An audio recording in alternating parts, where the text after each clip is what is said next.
2 bulletins par année plutôt que 3. C'est ce que souhaite la vaste majorité des enseignants de la région ayant répondu à la consultation de la Fédération des syndicats de l'enseignement menée l'automne dernier. Au lieu de devoir, dès la mi-novembre, produire un bulletin. Pour produire un bulletin, il faut avoir suffisamment de traces.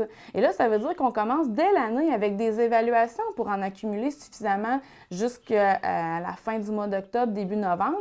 Et là, au lieu de travailler à consolider les apprentissages de l'année précédente, créer des liens avec les élèves, commencer les nouveaux apprentissages, mais déjà, on se met en mode évaluation.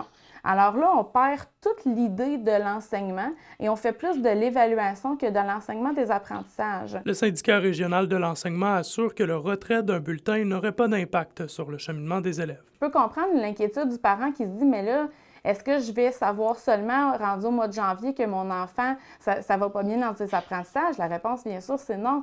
On garderait une première communication qui est envoyée à tous les parents, qui touche pratiquement toutes les matières. Dans l'idéal, on la repousserait à la mi-novembre. Et ça, cette première communication-là, elle vient identifier quelles sont les forces et les défis des élèves. Il faut savoir que les enseignants n'attendent pas l'apparition d'un bulletin pour corriger le tir, pour donner des mesures d'adaptation aux élèves. On ne se fie pas uniquement au bulletin. À savoir si Québec finira par prendre la direction souhaitée des syndicats, la vice-présidente du SOJAT, Marie-Émilie Dessureau, se dit confiante. L'évaluation à 2 bulletins par année, ça a déjà été fait pendant la pandémie. Et ça a été une mesure une directive ministérielle qui a été envoyée et on a appliqué ça. Merci, bonsoir, c'était fait.